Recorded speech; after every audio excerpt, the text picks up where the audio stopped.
Now let's just take a look at a typical sales funnel. You're going to start off at the top of the sales funnel with a freebie, a free giveaway to get people to sign up to your mailing list.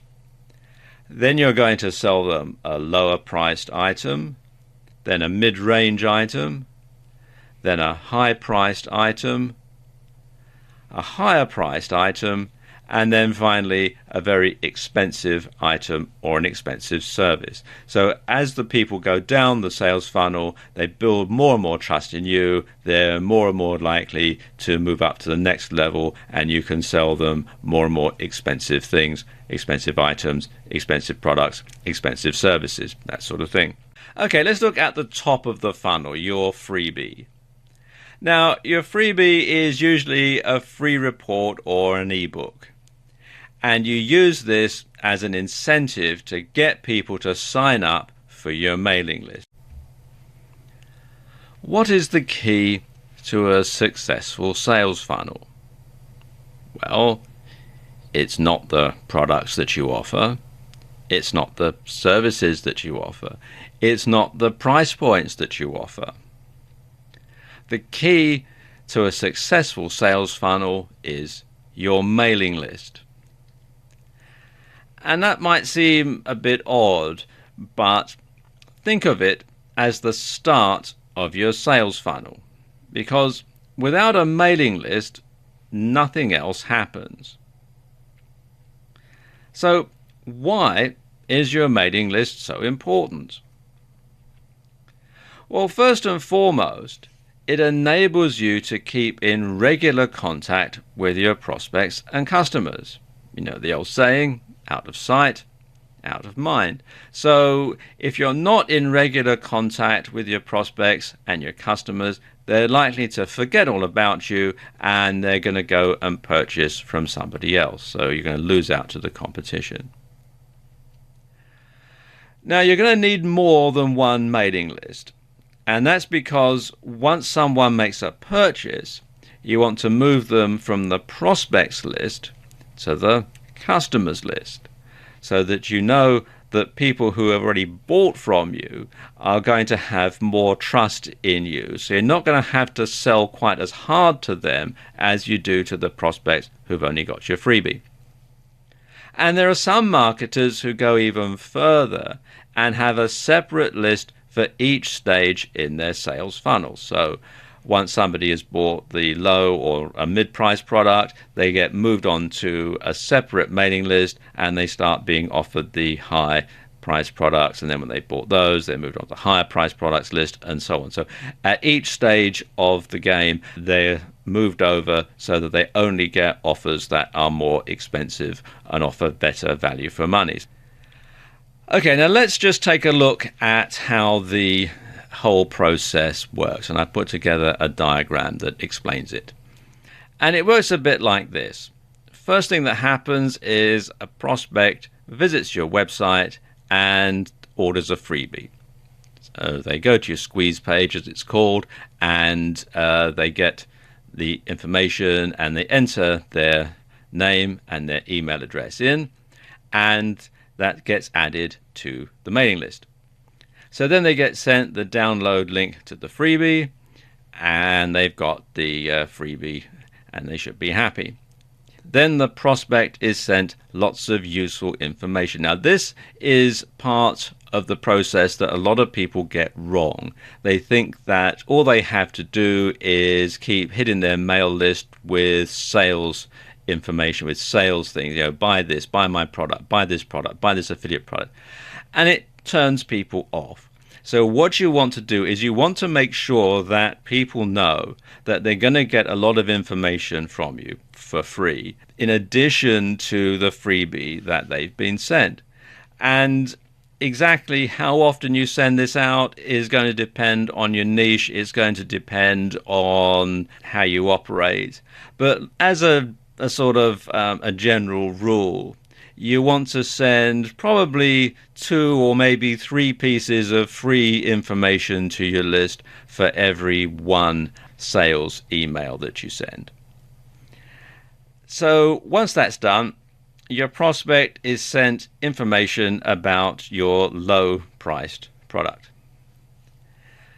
So you send that with the sales link. Now, if they buy, and to be honest, most people won't buy on the first contact for an offer. You keep them on the prospect list, and you send them information about affiliate products and other low-priced products until they actually make a purchase. And of course, you keep sending them all the useful information as well. So then you get to the point where the prospect actually does buy something. So when that happens, the customer, which is what they now are, is removed from the prospect list and added to the customer list. Now, some mailing systems will do this automatically. On others, you'll have to do it manually. It just depends which system you're using. I'll talk a bit more about that in a moment. Then, of course, the customer gets sent useful information, same sort of rate. And, of course, the customer then gets sent information about your high-priced products and also about affiliate products at the same sort of price range. And again, you just simply rinse and repeat all the way through your sales funnel. So this is an ongoing process that keeps going on for every stage in the sales funnel that your prospect or customer is at. Now, the key to working your mail list and sending all these emails out are programs called autoresponders. And an autoresponder enables you to send automated emails to your list. So you don't have to email each customer or prospect individually. The software takes care of it for you. And you can set it up to send emails on certain dates or so many days after the last email. And you can also send one-off emails to your list. And some popular autoresponder companies are Aweber, which you can find here at aweber.com, GetResponse, which you'll find here at getresponse.com, and MailChimp, which you'll find here at mailchimp.com. Now, each of them have different pricing structures and are slightly different in the way that they operate. But the basic principle behind all of them is pretty much the same. Now, one thing that you'll need to decide at the beginning of your dealings with an autoresponder company is whether you want double or single opt-in. Now, let me explain the difference between the two. With single opt-in, the prospect gets added to your list without any verification. Now, you'll get more names on your list that way, but not all of them will be genuine. Some people will put in a fictitious name, a fictitious email address just to get your freebie. They don't want any follow-up emails, so you don't know whether it's a genuine email. Also, it leaves you open to accusations of spamming because somebody might maliciously sign somebody else up to your list. They get hit with all sorts of emails from you that they haven't asked for, and then they complain and you're branded a spammer, even though you're not. You're a legitimate business person, but you're going to be branded a spammer because this person has not asked for the information to be sent. So these days, double opt-in gets to be pretty much the default setting. And what happens with double opt-in is the prospect gets sent an email with a confirmation link to click. So if they don't confirm, then there are no further emails. And you don't get quite so many names because some people can't be bothered to confirm. But if you don't get any spam complaints either, because you know that it's a genuine address, you know that the person has asked to receive the emails from you and has confirmed, and if they complain, you can go back with some systems and look it up and see, well, you signed up on X date and you confirmed on Y date, so therefore it's not spam, and you can prove it. So that really sort of covers your backside, so to speak. And as I said, double opt-in is becoming the default settings for most autoresponder companies. In this video, I want to give you the basics on creating your squeeze page. And the squeeze page is going to be the page that you send people to when they sign up for your mailing list. And your squeeze page has one objective and one objective alone, and that is to get people to sign up for your list, to download your free offer, and then be able to receive further emails from you. So your squeeze page must first of all be compelling, and it must be non-distracting. So you want to make sure that they can't explore other parts of your site while they're looking at your squeeze page. So people who come to your squeeze page really only have two options. They can either sign up or they can leave. Now, obviously, you want them to sign up. So let's do a crash course on creating a squeeze page. And here we have a good example of a squeeze page.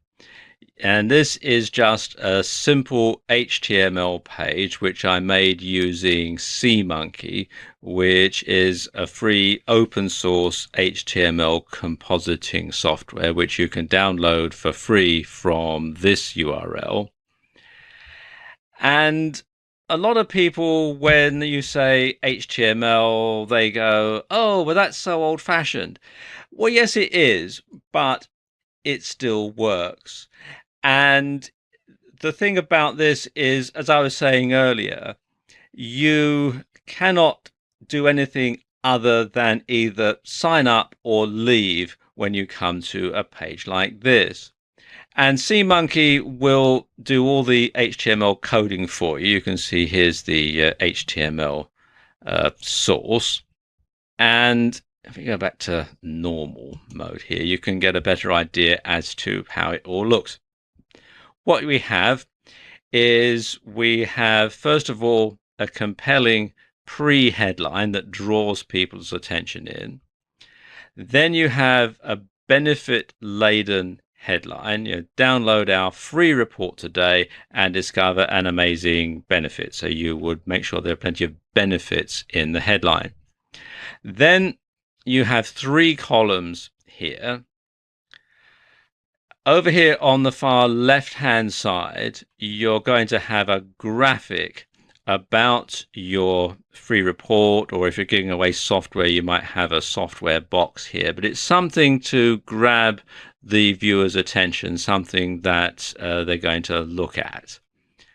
In the middle column, you're going to list the benefits to the prospect if they download their report. So it says here, in this amazing report, you'll discover, and then you list the benefits as bullet points, as many as you can think of. Then over here in the third column, over here on the right-hand side, we have the instructions that tell people what to do. Just enter your first name and primary email address in the box below, and our fact-filled free report will be on its way to you.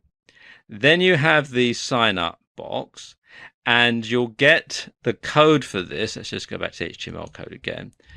You'll get the code for this from your autoresponder company, and you can just simply copy and paste it in. When you use SeaMonkey, it is actually very easy to do. Let's just go back to normal again. And then you need to have something enticing on the send button. Don't just have submit, because that's a bit boring. So what I've got on this one is send me my report. So people will fill out their first name, their email address, and click send me my report. And then their report will be sent to them, or rather they'll be added to the email list. They'll be sent the confirmation email, and then once they've confirmed, they'll get another email that has the download link for their free report. In addition to sending your prospects to a squeeze page, you can also use a pop-up to get your sign-up box right in front of your prospect.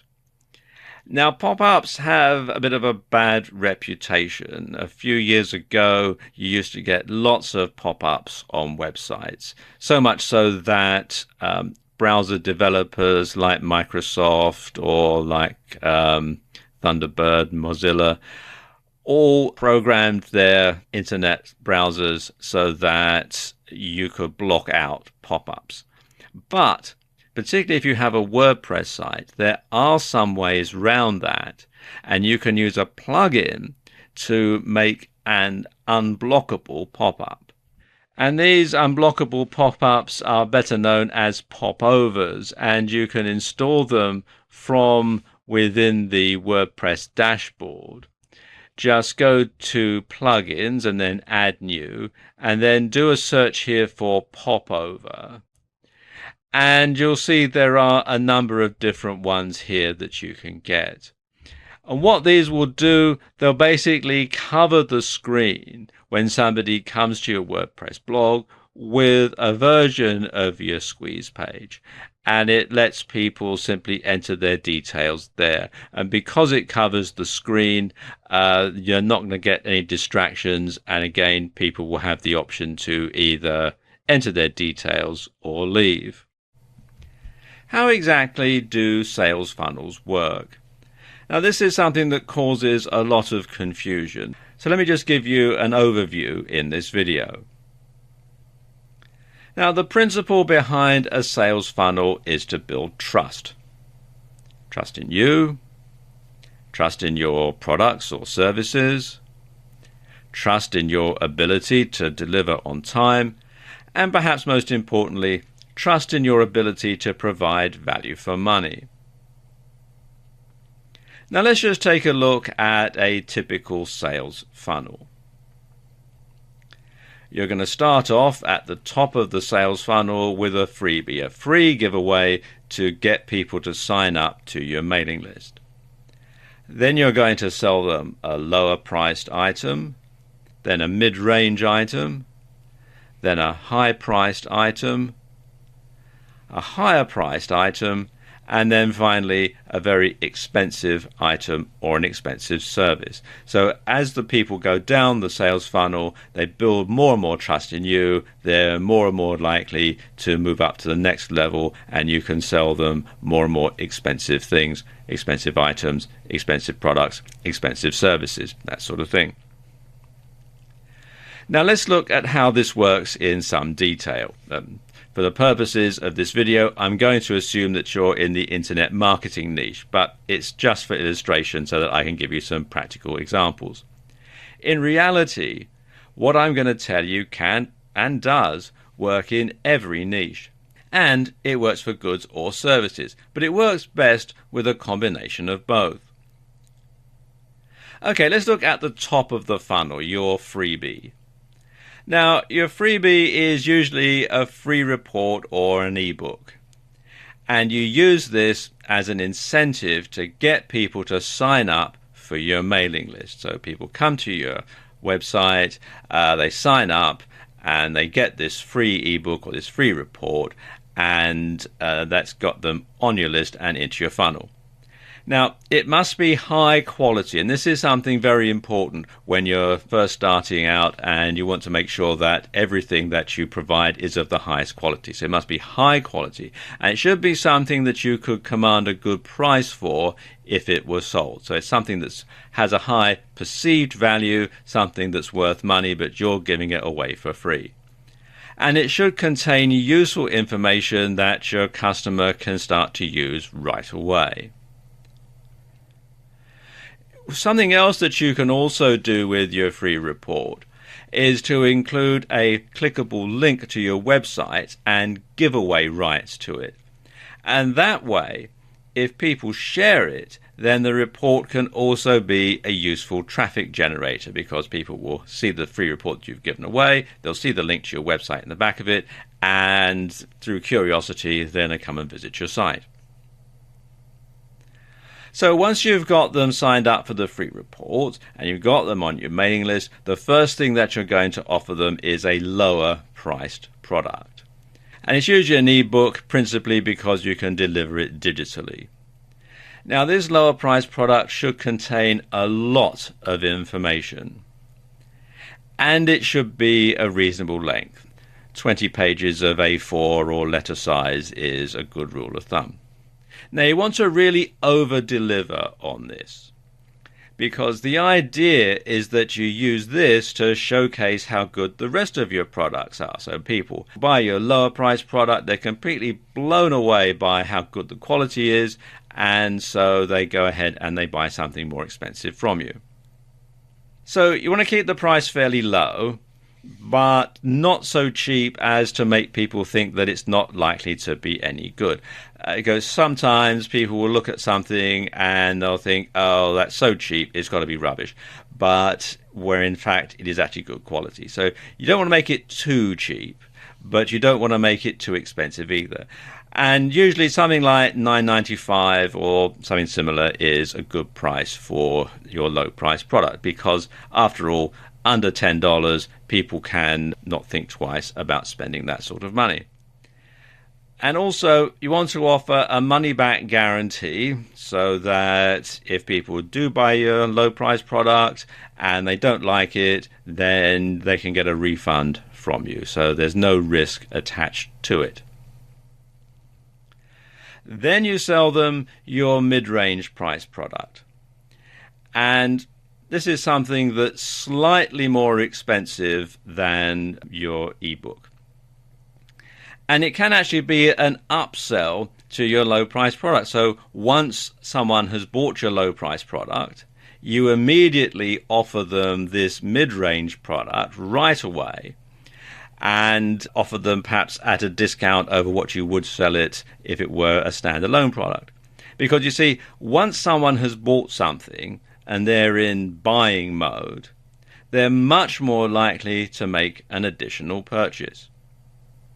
And a video version of your ebook is a popular choice at this level. Now, it should be low production values, just text and graphics with a voiceover. And you can use software like PowerPoint to make the slides and Camtasia to do the recording. And it can actually be the exact same stuff that's in your ebook, but just turned into a video. Now, after that, you're going to offer them a high-priced product, and this should be not immediately afterwards, but after a reasonable period of time. Because with your high-priced product, well, now you're really starting to make money. And courses and training products are popular at this stage.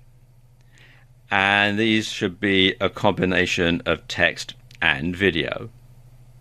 They should be well researched and well presented, and again, you want to over deliver on all this. You want to make sure that there is really outstanding value for money. And these training courses should have higher production values than your ebook and your previous videos. And you also want to include plenty of bonuses to add even more value. Then the next stage in the sales funnel is the higher priced product. And again, this is a much higher price point than the previous items. And the thing is, you'll find that not so many people will purchase at this stage. But you'll be able to charge considerably more. So make a virtue of this by limiting availability to create scarcity and add more value. Telephone coaching is popular at this level, and this can be a group conference call or it can be individual coaching. And what you can do is you can record the calls and offer the recordings as a downsell. So you can record them in MP3 format and then sell that as another product as a slightly lower price to people who perhaps didn't want to spend the money on your high price product, or the people who perhaps couldn't afford it, but they can still get the benefits from that, but it's just simply not live and they're not actually talking to you, they're just listening to the recording. And then finally, you have your expensive product or service. And this is the end of your sales funnel. So you'll probably only sell one or two of these, but you can charge a premium price. And because this will likely be time intensive, you won't be able to offer this to too many customers anyway. Popular choices at this stage include mentoring, one-on-one coaching, and ongoing consultancy. Now, you have to bear in mind that people will drop out at every stage. It's called a sales funnel. I suppose a sales colander would be perhaps a better description, because a lot of people are going to only sign up for your freebie. A lot of people are going to buy just your lower priced items or your mid-range items. So you may find that you hit a plateau. You may find that nobody is going to buy your more expensive stuff. So you might find that you've got a good market just selling the lower and mid-range price items, which is fine. You know then that you can keep churning out these products, keep churning out these services for that particular market over and over again all day long. So your sales funnel will build, and as it goes along, you can put your prices up and start to make even more and more money. And basically, that's how a sales funnel works. There is a lot of confusion around sales funnels, and I want to help clarify that in this video. First of all, a question that lots of people ask is, why is it necessary to build a sales funnel in the first place? Surely, if you want to sell high-priced products, you just sell them, right? Wrong. Well, it's true that in the offline world you can go ahead and sell expensive stuff right off the bat. For example, if you run a Bentley dealership, you wouldn't expect someone to buy a Toyota from you first and then trade up. But in the online world, things are different.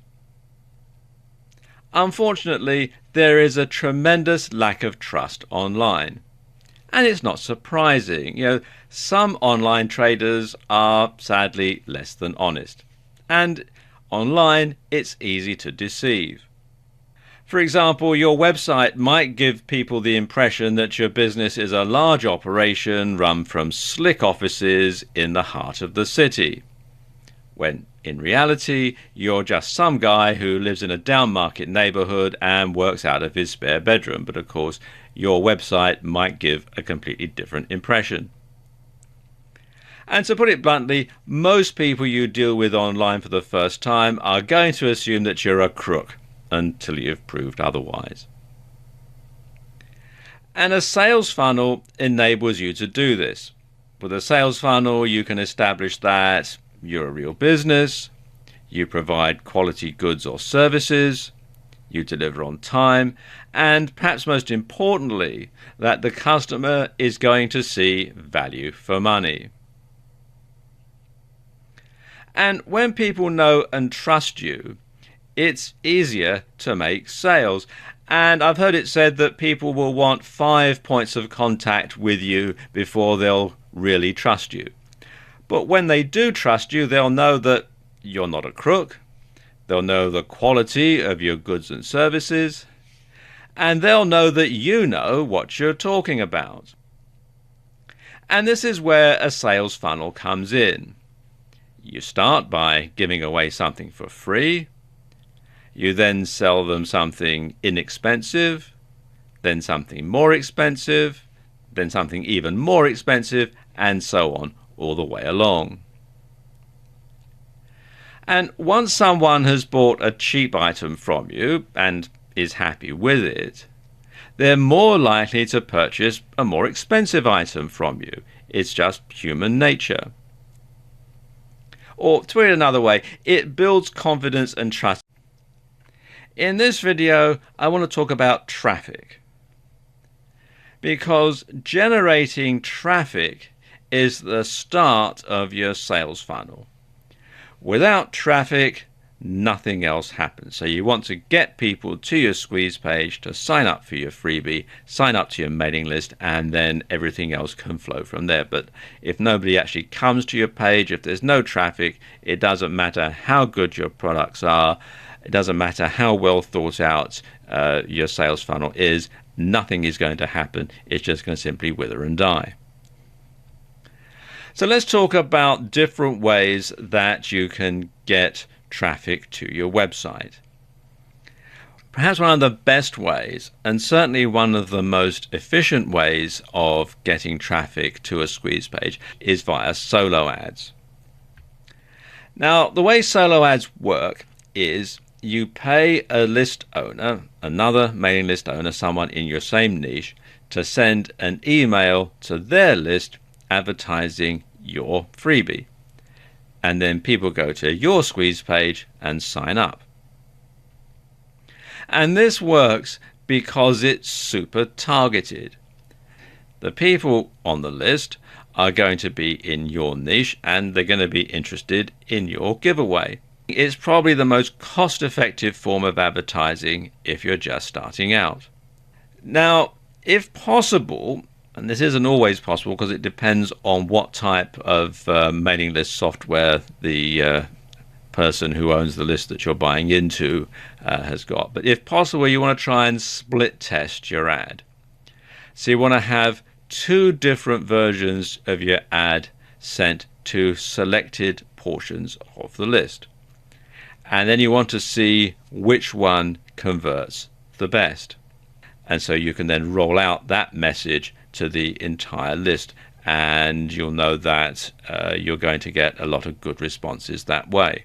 Now, as I said, it isn't always possible to do that. It depends on the list owner, but if you can do it, it's best to do it. Okay, where can you find list owners who sell solo ads? Some good places to look are the classified ads section of the Warrior Forum, which you'll find here at warriorforum.com/warrior-forum-classified-ads.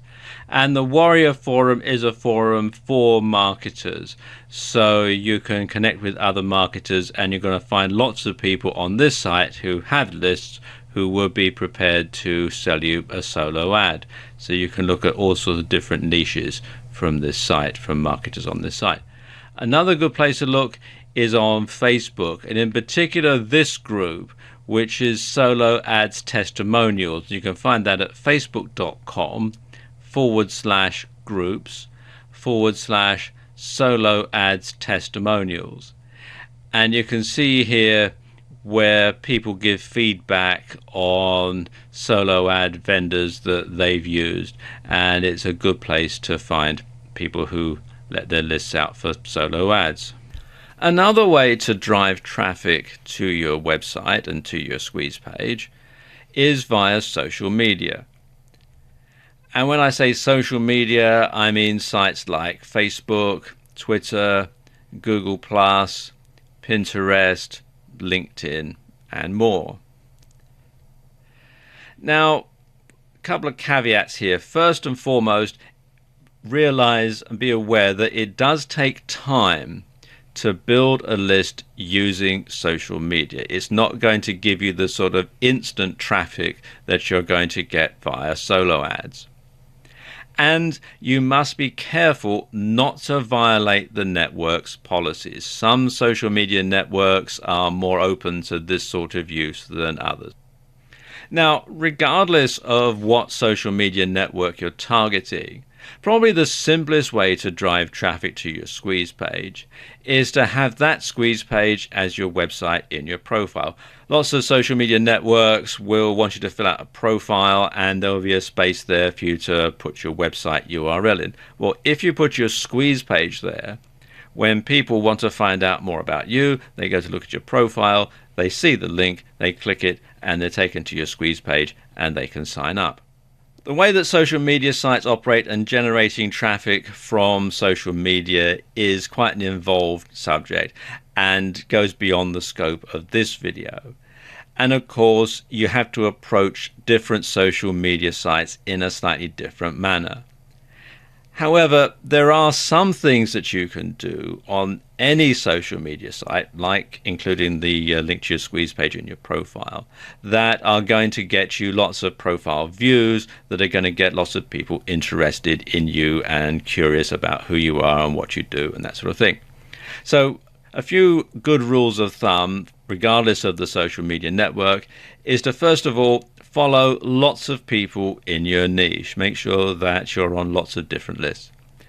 And post great content to your social media site at least twice a day.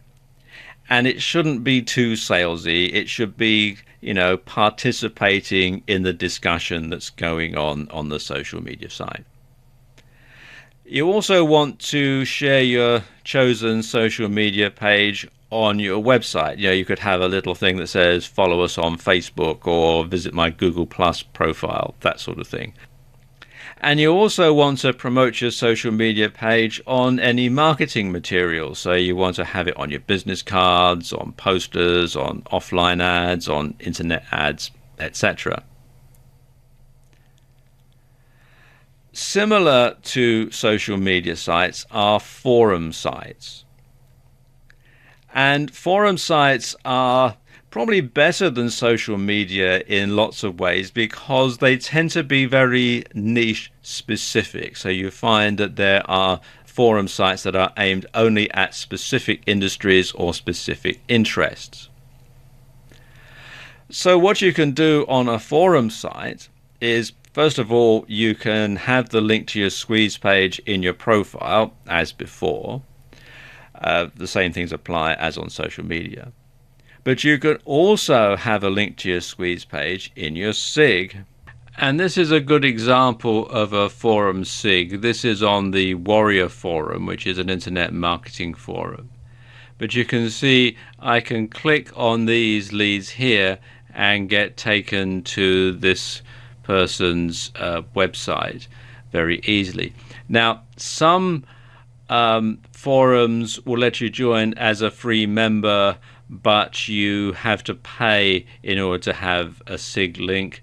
Others will let you have a SIG link right away. Some you have to be at a certain level to have a clickable link in your SIG. So you need to check with the forum to see exactly what their policies are. Another great site for driving traffic to your website and to your squeeze page is YouTube. Now, one tactic that you can use on YouTube is to make a short video extolling the virtues of your freebie and then have a clickable link below it in the box on YouTube where you're able to fill out the description. You can simply have a clickable link so that people can watch your video, click the link and go to your squeeze page. Now, one thing that you should not use to drive traffic to a squeeze page at the start of your sales funnel is Google AdWords. Now, years ago, this was a 100% guaranteed way to get people to sign up. You would have a compelling Google AdWords ad which would direct people to your squeeze page and then they could sign up. And although there was a cost involved, you knew that you were going to get your money back because you were effectively paying so much a name.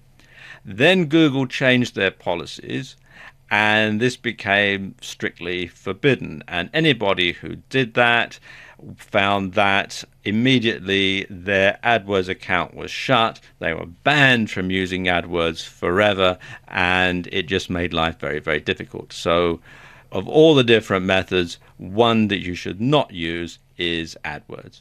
So there you go, just a few ways that you can get traffic to your squeeze page and to start the whole process of getting people onto your list and into your sales funnel. When you reach the high-priced product level of your sales funnel, this is where you start to make some serious money. The higher-priced item comes down further down the sales funnel here, after your freebie, after your lower-priced item, after your mid-range item. That's when you're going to start to sell your high-priced item. And in a way, things start to get easier at this level because you have customers who know you and are starting to trust you. And if you've over-delivered on value with your low and mid-range products, then people will know what to expect. There are two types of products that are popular at this level: training courses and software or apps. Now let's look at training courses. When you have your training course, you want to have higher production values than your ebook and other videos. That means something like having a presenter talking to camera in the video part and music at the beginning and end of each video, 3D graphics, etc. Something that shows that you have actually spent some money in making this product. Now, your courses should be text and video based, and the text and the video should work together. So, for example, you could have video lessons with a workbook or a reference manual, and the whole thing ties together. Now, you can research and create these courses yourself, or you can rework PLR or public domain materials. So you can do all that yourself, or you can outsource it to a professional. Now, when it comes to delivering your courses, you do have a couple of options. And the first way to deliver them is digitally, and that means from a site on the internet. Now, when you do it this way, the overheads are much lower. And of course, when you do it digitally, you can update the materials much more easily. The other way of distributing your courses is to distribute it physically. And physical products have a higher perceived value than digital products. People think that because they've actually got something that they can physically hold in their hands, it's worth more than just something that they see on their computer screen, even though it contains the exact same amount of information. So correspondingly, you can charge more. If you're going to distribute your course digitally, then a good platform to put it on is Moodle. Moodle is actually used by a large number of colleges and universities throughout the world for distributing courses. So it is actually very highly recommended. And it's free and open source, and you can read more about it at moodle.org. You'll probably need to have quite a lot of storage space to store the videos and the digital documents on, which might overdo the bandwidth that you might have for your web hosting account. So a good storage solution is Amazon S3. There are free and paid for versions of this, but the free version does let you have quite a lot of storage space. And you can read more about it at aws.amazon.com.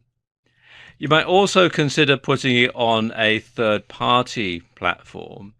And probably the best one out there is Lynda, which is lynda.com.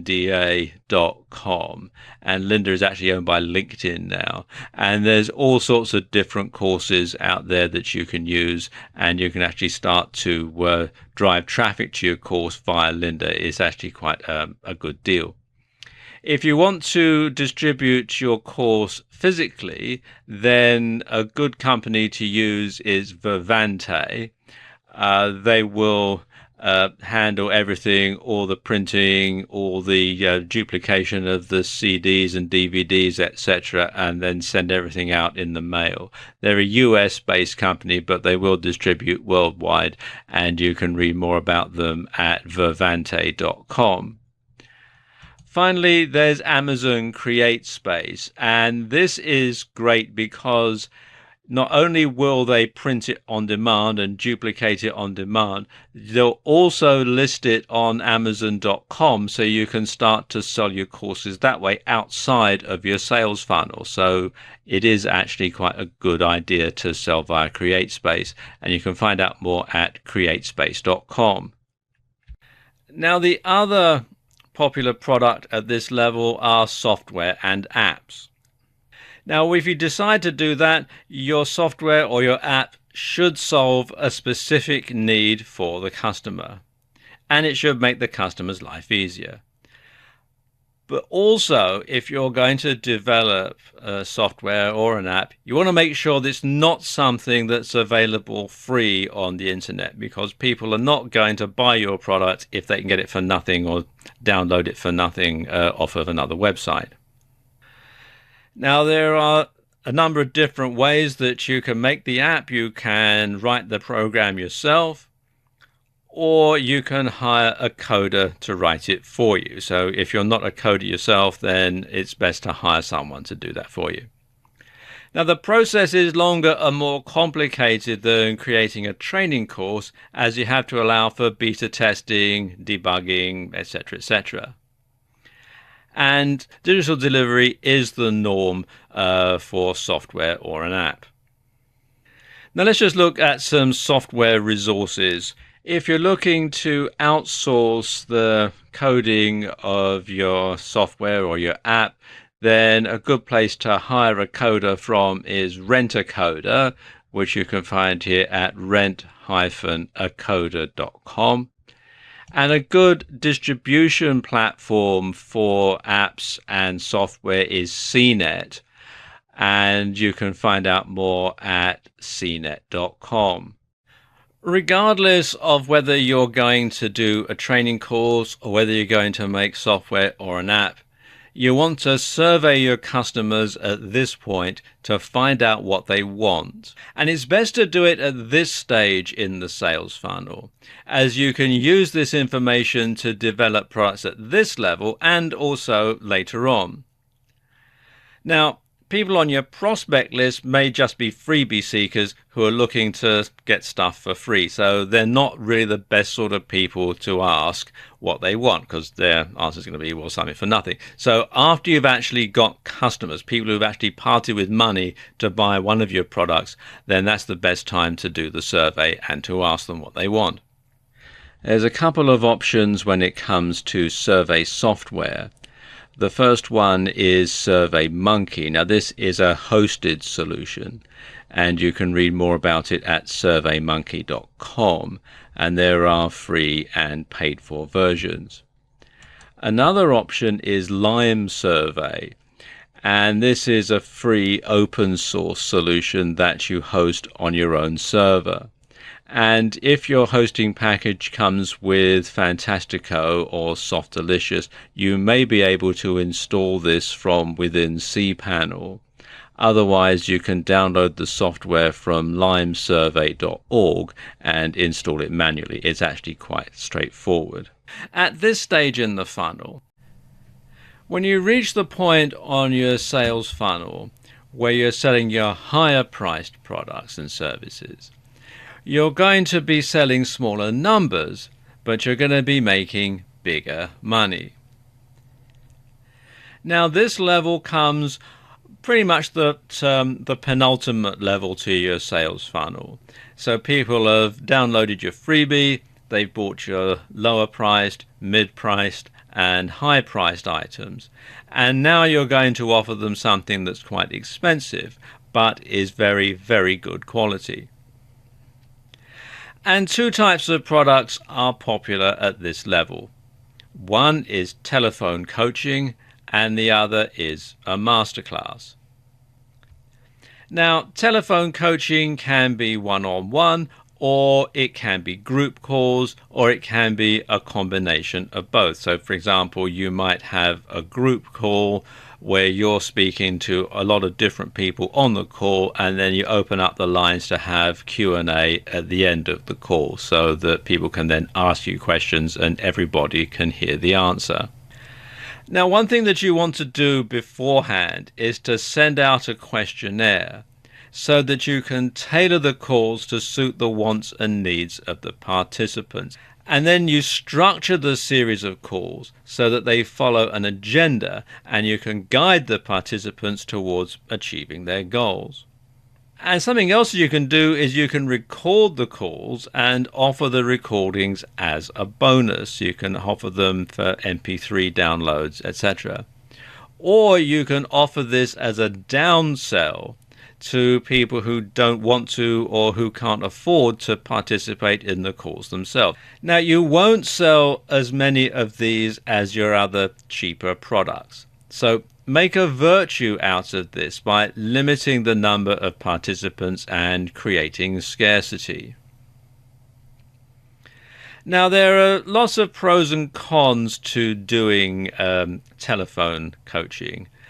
And it's not for every niche. For example, if you're in the fitness niche, doing a telephone conferencing probably isn't going to be a good idea. But for a lot of niches, it is a very good thing to do. But let's just look at some of the pros and cons. Now, the pros. First of all, there's low overheads. It's just whatever it costs to hold the conference calls, and there are various services out there that offer them, and you can also do them via Skype and other methods that way. So there's very little financial outlay. It's just your time and your knowledge. Now let's look at the cons. First of all, it's time intensive. You have to tie yourself down to a specific number of dates and times. So you do have to schedule that into your diary, and that might intrude on other things. Then there are time zone problems, because you're going to have to try and find a time that is acceptable to most of your customers when they're mostly going to be able to get on the call.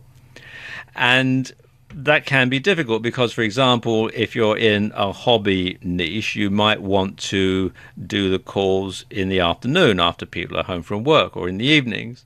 And let's say you're in New York. Well, it's going to be afternoon or evening there, but it's going to be during working hours in California, and it's going to be during the middle of the night in Europe. So you're going to have problems there getting people to be able to listen in. And finally, you must really know what you're talking about, because you can't fake it when someone asks you a question in Q&A and you don't know the answer, or you just waffle. So you really must know what you're talking about. And if you're not an expert at the subject, then this isn't something that you want to get involved in. Now let's look at some resources that you can use for telephone coaching. Exactly what conference call provider you use is largely going to depend on what country you're in. So my best advice would be to do a search in Google for conference calls, and you'll find there's lots and lots of different providers. And the features and prices vary, so it's a good idea to just simply go through and check them out and see which ones best meet your requirements. You can also do conference calls on Skype. They call them group calls. And of course, these are free and over the internet. And you can read more about it and download the software from skype.com. Now, similar to telephone coaching is holding a masterclass. And this can be approached in a similar way to telephone coaching, except that you deliver everything in one go. Now, like with telephone coaching, you can record the event, but this time on video, and you can offer it as a bonus or as a downsell. And just like over the phone, you can have Q&A afterwards. Now, just like with telephone coaching, there are some pros and cons to doing all this. The pros is, of course, it's higher perceived value. People actually get to see you in the flesh. And you can get it all over in one go. And you can hold several of these over the course of a year in different cities or countries. The cons, of course, well, there are much higher overheads. There's the venue costs, you've got travel costs, etc. There's limited capacity, so you need to make sure that you sell all of the places in order to turn a profit. And of course, it's harder to reschedule if something unexpected crops up. But regardless of which one you do, and there are others as well that you can have at this level, once again, you want to make sure that you offer overwhelmingly high value so that you over-deliver, so that people feel that they have definitely got their money's worth. Getting your low and mid-range price products right is crucial to the success of your sales funnel. Now, your low-priced product is the first paid-for offer that you're going to send to your list. So you want to make sure that it has lots of quality and offers outstanding value for money, because that is going to set the tone for what people can expect from you as they go further down the line. So you want to use this to build up people's confidence in you, in your abilities, in the quality of your offer. Now, an ebook is the most popular choice at this level, but you could have software or an app. I guess it all depends on what your niche is and what your abilities are.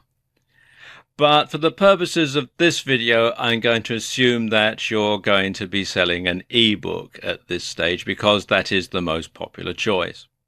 And if you go for an ebook, it should be well researched and well written. And you can draw on lots of different sources for this. You can use your own experiences, and that's probably the best way, because you can write from a first-hand experience and you can have information that people are not going to get anywhere else. You can draw on forum postings that are in niche forums. And likewise, you can also look at sites like Yahoo Answers. And you can write this book yourself, or you can hire a ghostwriter to write the book for you. The ebook should be a reasonable length. Now, by reasonable, I mean 20 pages of A4 or letter size, that sort of thing. Now, really over-deliver on this. The idea is that you use this to showcase how good the rest of your products are. And you want people to be pleasantly surprised at the quality of your information. So you want people to think, wow, this is really good. So that when you start sending them information about higher priced and more expensive products, they're going to think, gosh, if they can do this for such a low price, how much better is it going to be if I pay a bit more? That sort of thing. That's the sort of message that you want to send, albeit on a very subtle way. And you want to price it competitively so that people aren't put off by it being too cheap. But you also want to make sure that it's low enough so that buying it is a no-brainer for your customers. You know, sometimes if your price is too low, people will think, oh, it's going to be rubbish, I won't bother. But a high price can also put people off. So if you sell it for something like, $9.95 or something similar, then that's a pretty good price, because most people don't think too much about spending $10 or under $10 on a product. Now, you're not looking to make much of a profit here, just enough to cover your expenses and break even. Profit is going to come further down the sales funnel. Now, let's just take a look at some resources that you can use for creating your ebook. If you're going to write your ebook yourself, then some good software to get is either OpenOffice from openoffice.org or LibreOffice from libreoffice.org. These are software packages, office suites basically, that are similar to Microsoft Office, but they are free and open source, and they will run on Windows, Mac, and Linux. And they also have the advantage of being able to create a PDF straight from within the software. If you want to outsource the creation of your ebook, then a good site to look on is Freelancer, which you'll find here at freelancer.com. And at freelancer.com, you basically put your job out to tender and people bid to work on it. If your typing speed isn't particularly quick, then you might also want to look at getting Dragon Naturally Speaking, which is a voice-to-text software. It is actually quite expensive, but it's well worth getting, because I'm sure, like most people, you can probably speak faster than you can type. And you can find out more at nuance.co.uk/dragon/index.htm. And the next step along is your mid-range item. This is an item that's going to be slightly more expensive than your lower priced item. And you can actually use this as an upsell from your lower priced product. You see, once people are in a buying frame of mind and have made one purchase, it's easier to get them to make another. And a good option is a video version of your ebook. This can contain the exact same information as your ebook, only in video form, or you can embellish it with additional information to add even more value. And if you're in the software niche, for example, you can write an instruction manual for a particular piece of software and then do a video demonstrating how it all works. Now, people will watch the video to see what to do, but they'll keep the ebook handy to refer to as they use the software, because you have to watch a video from the beginning to the end, but you can flip through a manual or scale through an ebook in order to find the bit of information that you want. So people can watch the video, see how it's done, and then when they try it and perhaps it doesn't work properly, they can go back to the manual to easily find the information that they want, and the two can work together that way. Now, your videos should have fairly low production values. Graphics and a voiceover, screen capture and a voiceover, or a combination of both. Now let's just look at some resources that you can use to make your videos. Some of these are free, some you have to pay for, but they're all ones that I've actually used personally. Some good resources for creating videos, especially graphics and voiceover videos, are OpenOffice, which is openoffice.org, and LibreOffice, which is libreoffice.org, like we were discussing earlier. And I actually use LibreOffice Impress to make the slides in this video.